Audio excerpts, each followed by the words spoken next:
Superhumans is a set product for component 1 of your EDUQAS Media Studies A-Level and could be relevant to 3 of the 4 sections on that paper. So what I'm going to do is talk to you a little bit about how it might help you out on each of those. So in terms of media language, the 15-mark unseen analysis question, this advert is a model for the kind of text you might meet in the exam, meaning that once you've cut your teeth on this and you're up to analysing it, you should be ready for any text they happen to throw at you on the day of the exam.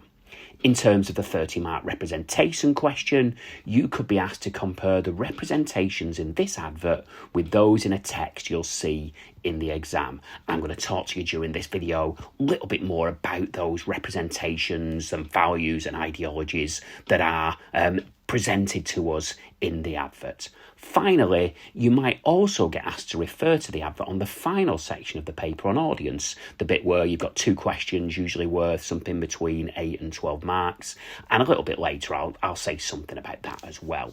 In terms of context, this was an advert promoting Channel 4's coverage of the 2020 Paralympics, which, thanks to our old friend COVID, you remember, the thing with the masks and the drawing little blue lines on those tests so you could get a couple of days off school, all that stuff, didn't actually happen until 2021. Now, it's important to know that Channel 4 is a public service broadcaster. However, unlike the BBC, it is funded by advertising rather than the licence fee, hence the Toyota logo at the end of the advert. 2 aspects of Channel 4's remit and reputation come together in this advert. First, there's their public service duty to, in the words of their chief executive, champion unheard voices. You can see their willingness to widen the range of representations of disability, not only in their coverage of the Paralympics, but also in shows such as the comedy chat show The Last Leg and in dating programme The Undateables. Additionally, there's the fact that Channel 4 has always had something of a reputation as a cutting-edge channel, unafraid of controversy and provocation, which perhaps accounts for the in-your-face nature of some of the adverts some of the images in the advert. So if your stomach lets you, of all those bruises and boils and that kind of thing, it's very much a challenging advert to watch for some audiences. In terms of narrative, the advert laces together strands featuring 7 athletes, offering diversity in terms of gender, ethnicity, and the nature of their specific disability. At the start, we have a sense of preparation, from waking, dragged from a dream in which the subconscious fear of failure takes on human form, to having breakfast. Already, key aspects of representation are being constructed. We see powerlifter Ali Jaffrey arrive at the gym before 5 a.m, readying equipment, underlining the independence and sheer determination required to make it as a Paralympian. Cyclist Jodie Cundy bolts on his prosthetic ready for training, while Jordan Wiley, awoken by the screams of a baby, rubs her temples in a pose that'll be instantly relatable to any parent.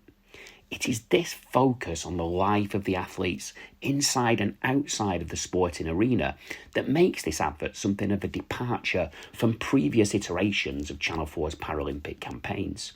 Whereas in the past emphasis was on the super half of the word Superhumans, here it's very much on the human, the physical and emotional toil that competing at this level requires, hence the montage of x-rays and bruises and the copious vomiting. Having seen the preparation, next comes practice, and then, in classic Todorov narrative style, we reach a problem. For some, it's psychological. We see Ellie Simmons weighed down by a gigantic medal, part of the pattern of cartoon-style, hyperbolic visuals that are a main feature of the advert.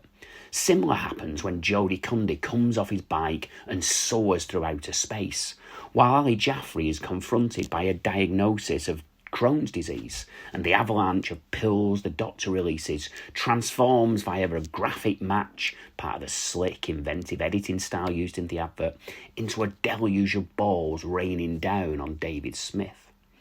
In the final section, we get triumph, pain of childbirth, of being unable to access a cafe, of COVID happening, is overcome, and the athletes, each resplendent in their Team GB kit, enjoys a fist-pumping moment of delight. The advert is defined by its wit and its humour. When Ellie Simmons is introduced, the advert borrows the tropes of a duel in a western. The enemy she must shoot it out with, her own hyper-successful past.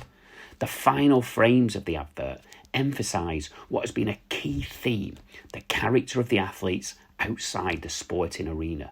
Jodie Cundy sacrificing being present at his daughter's birthday, such is his commitment to his training.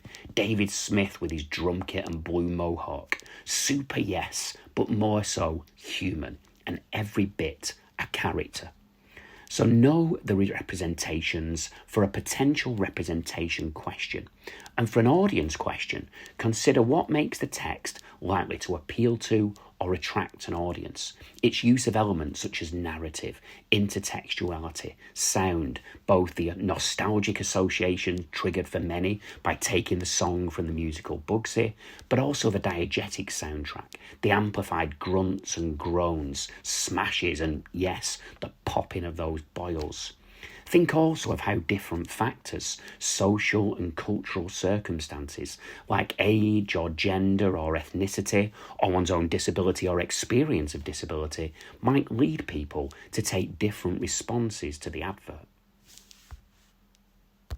Hope you found that useful, and I'll see you soon.